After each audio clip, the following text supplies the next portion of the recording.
Seu nome completo qual que é? Edson Carpentieri.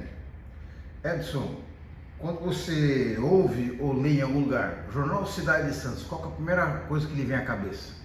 Minha cabeça, os anos de ouro do jornalismo santista. Foi assim, uma época mágica que só quem viveu pode falar.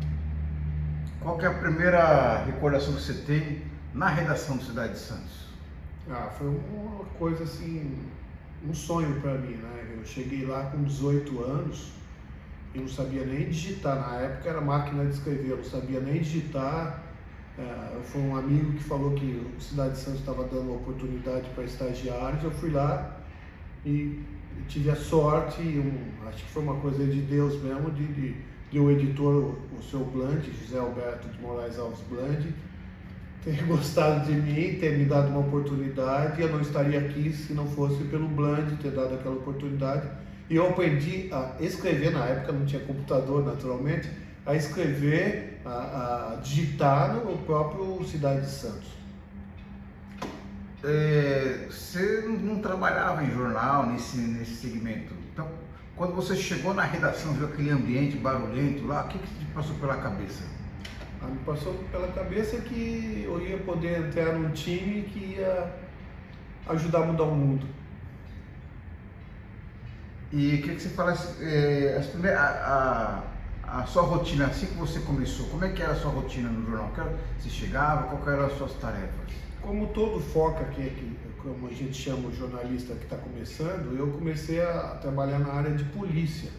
Eu trabalhava com o Abissaio Rocha e eu atendia telefone, ligava para as delegacias de polícia, saber o que tipo de delito, crime tinha acontecido no dia que era mais relevante e dava as notinhas de polícia, né? Eu começava escrevendo as pequenas notas policiais. E outra figura marcante do Cidade de Santos é o Bland, né? O editor, né? Muito controverso, né? Quais as principais recordações que você tem do Bland? Descreve como é que era a personalidade do Bland. O Bland era um editor muito temperamental, eu diria assim. Ele exigia muito dos profissionais, era duro, mas ele tinha um coração muito grande, né? Tinha e tem, né? Que ele está vivo, então. E eu sempre gostei, fui muito grato a ele por ele ter me dado a oportunidade. E ele era bastante exigente com os profissionais, ele tinha os métodos dele, muitos contestam, mas eu acho que ele foi muito importante e a história do Cidade de Santos passa pelo Bland. Me fala um episódio com ele que te marcou pessoalmente. Bom, o que me marcou pessoalmente foi a oportunidade que ele me deu.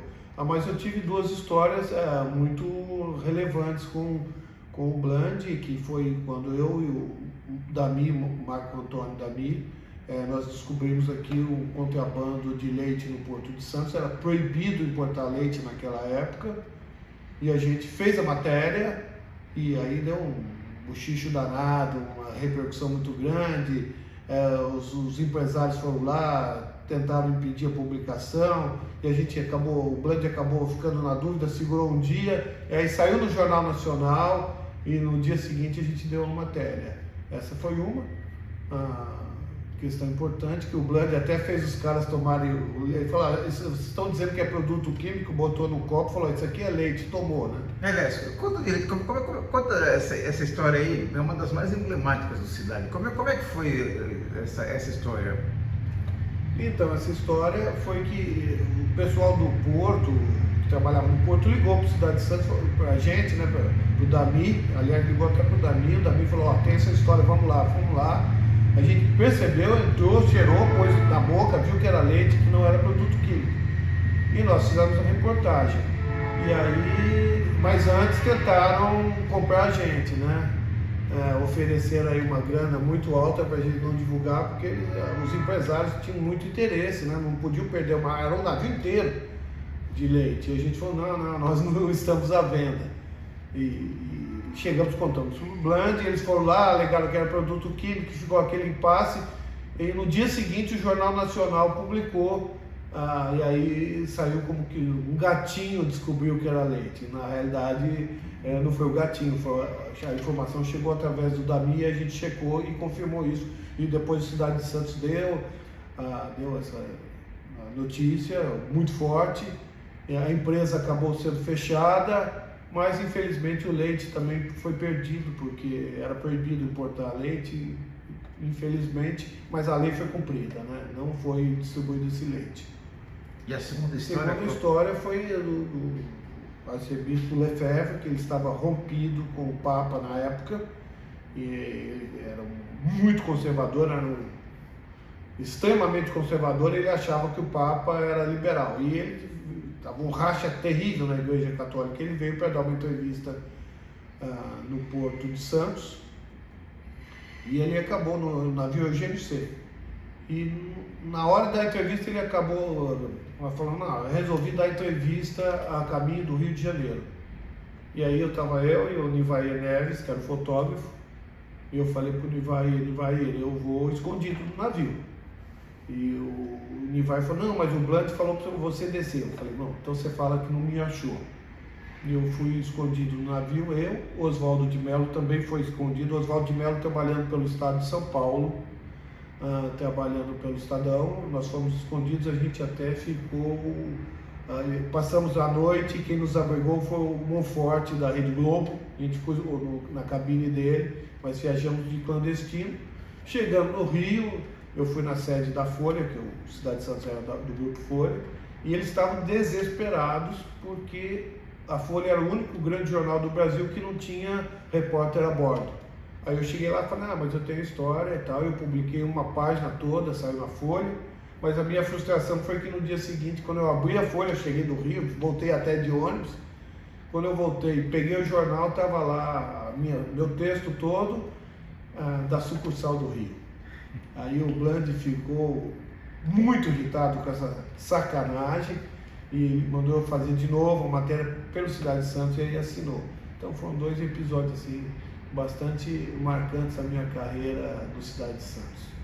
O Edson, muita gente me relata que tinha um clima de muito companheirismo, muita amizade no Cidade de Santos, né? Além do pessoal trabalhar junto, eles eram amigos, saíam, frequentavam uma casa do outro, né? Qual a recordação que você tem dessa época? Foi um grupo maravilhoso, foi assim, tive a felicidade de poder compartilhar com pessoas como Carlos Mauri Alexandrino, que já faleceu, assim, um amigo muito querido. Nunca esqueço do Mauri, mas tinha gente, né? A Miriam, a Ratinho, a Sônia Cuprida, a Zuleide de Barros, tem assim, muita gente mesmo, o próprio Absaio Rocha, que fazia a área de polícia. Então a gente tinha um grupo. O Absaio Rocha não era do nosso grupo, mas me deixou boas lembranças, né? Mas eu era mais próximo do Beto Pasqualini, do Mauri, da Miriam, da Sônia. Então a gente sempre saía junto, depois da redação, a gente tomava uns vinhos juntos, cerveja, compartilhava momentos. Porque o Cidade de Santos na época era um jornal de vanguarda, né? Porque a Tribuna era mais conservador, um veículo mais conservador, e o Cidade de Santos mais progressista. E a gente, com aquele ímpeto da juventude, viveu o que eu digo assim, os anos. Tinha o glamour de ser jornalista na época, né, Marco? Hoje em dia, o que a gente vê? O Brasil tem 200 milhões de jornalistas hoje com a internet. E a gente vê as fake news, o resultado disso, né? Fake news, a extrema-direita abusando de notícias falsas, de discurso do ódio, em que na época não existia, com o jornalismo era a coisa mais séria, né? As pessoas tinham posições mais conservadoras ou mais liberais, mas não buscavam a verdade, não a mentira que hoje impera, né? O Cidade era um jornal bem combativo, defendia a população, sobretudo os mais humildes, né? Tanto é que as pessoas falam: vou chamar o Cidade, né? Que não tinha alguma reclamação, alguma denúncia para fazer, né?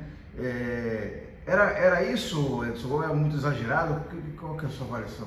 Era um jornal, como todo veículo, tinha seus interesses comerciais, mas era um jornal mais popular, que estava mais em defesa da classe trabalhadora, até porque ele era muito vendido na área do porto. Os trabalhadores portuários, você ia no porto. Eu trabalhei 2 anos cobrindo o porto pelo Cidade de Santos, Você ia no porto, o trabalhador, o estivador, estava com o jornal no bolso da calça de trás, né? Então, era um jornal, defesa da classe trabalhadora, sempre do lado da classe trabalhadora. E a tribuna mais elitista, mais do lado patronal.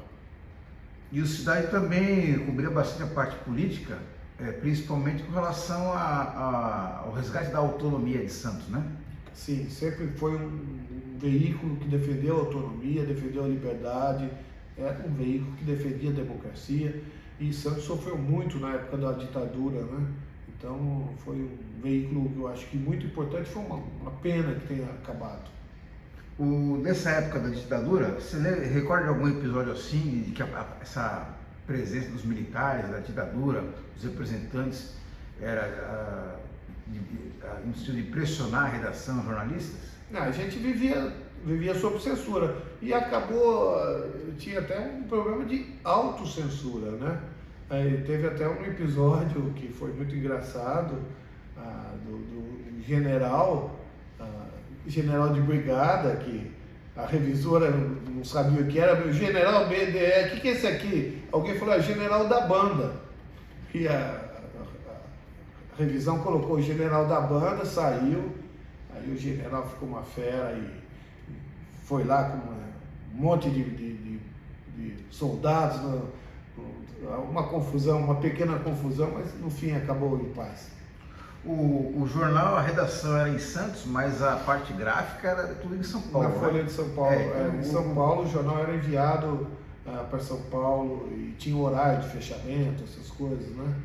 Mas o mais legal é que foi uma época muito boa do jornalismo. Eu acho que nunca mais teremos algo semelhante a esse. Os jornalistas que viveram aquela época, você entrevistou vários deles, deve ter a mesma lembrança de uma época assim, um ano assim de muito glamour, que era delicioso você ser jornalista. Onde você chegava, você era respeitado. Hoje em dia, com tantas fake news, o jornalista é quase que execrado. No discurso de ódio hoje, na polarização que nós temos hoje, muito jornalista é ofendido, agredido, porque defende posições contrárias a que determinadas pessoas pensam. Isso é muito triste para a democracia, para a humanidade. O Blanc comentou, até por conta dessa diferença, a redação ser em Santos e as oficinas em São Paulo, o jornal era enviado por malote, né? Ele até usou um termo, era um jornal por correspondência, e logicamente por conta disso aí aconteciam muitos erros, né? Você lembra de alguns erros emblemáticos assim, erros ou curiosos, ou graves, ou apenas engraçados? O mais curioso que eu lembro foi essa do general, né? Os erros, eu não via muitos erros, assim, erros comuns, né? Que acontecem por conta disso aí, mas não teve nenhum que eu me lembro, a não ser essa história do general, que tenha sido assim tão impactante. O dono do jornal era o Carlos Caldeira, e o jornal fazia uma campanha contra em defesa da retomada da autonomia. Só que chegou num momento que o dono do jornal virou prefeito. Queria que você primeiro contasse como é que era o perfil do Carlos Caldeira, e depois, nessa época em que ele era prefeito e ao mesmo tempo dono de jornal. Aí eu já não trabalhava mais no Cidade de Santos, mas aí foi o começo do fim. Acho que quando o Caldeira aceitou ser prefeito de Santos, sendo dono do jornal, aí o jornal passou, que era um jornal de oposição, que era um jornal que cobrava muito, e de repente de oposição passa a ser situação, foi o começo do fim do jornal. E dá para perceber que o jornal ia fechar as portas, você não estava trabalhando mais lá, mas ele dava sinais de que estava agonizando? Dava sinais que estava agonizando, porque é uma mudança muito brusca, o leitor não é bobo, né? Quando ele constata essa mudança, o jornal começa primeiro a perder credibilidade, depois perde anunciantes, enfim. E aí deixou de ser interessante para a empresa, porque passou a ser deficitário. E aí quando o Caldeira saiu, parece que ele também perdeu o interesse em manter o jornal e acabou deixando a decisão para os frias, que decidiram encerrar o jornal. lamentavelmente. Quando você recebeu a notícia que o jornal tinha fechado as portas, o que te passou pela cabeça? Um sentimento de profunda tristeza, né? Porque foi um marco na história de Santos. O jornal teve uma importância gigantesca, principalmente para Santos, que é uma cidade que sofreu com a ditadura militar mais do que as outras, porque aqui a cidade viveu sob intervenção, enquanto outras cidades podiam escolher seus prefeitos, seus vereadores. Santos não podia escolher seu prefeito. Então foi uma cidade que sofreu muito, terrivelmente com a ditadura. A perda de um jornal democrático é uma coisa muito triste. Qual foi o principal ensinamento profissional que o Cidade te proporcionou? Bom, a cidade me proporcionou a acreditar que vale a pena você lutar por seu sonho, né? Vale a pena. Eu acho que a gente nunca consegue vencer sempre, mas uma pequena vitória pode ser uma grande vitória, principalmente quando você acredita nela, quando você defende, se você considera justo. E a gente conseguiu muitas vitórias no Cidade de Santos. Eu fui apenas um pequeno grão de areia na história do Cidade de Santos, mas as pequenas vitórias para mim foram gigantescas, e por isso é que eu lamento profundamente que a cidade tenha perdido um órgão que teve a importância histórica que o Cidade de Santos representou, não apenas para Santos, mas para toda a Baixada Santista e talvez para o jornalismo brasileiro. Última pergunta para a gente encerrar. Qual que é o tamanho da ausência do Cidade de Santos para a cidade e para a região? Eu acho que é como você perder um pouquinho da sua voz. Quando você mais precisa da voz, ela falha. A gente vê o exemplo agora, vou fazer um exemplo com a eleição americana hoje, né?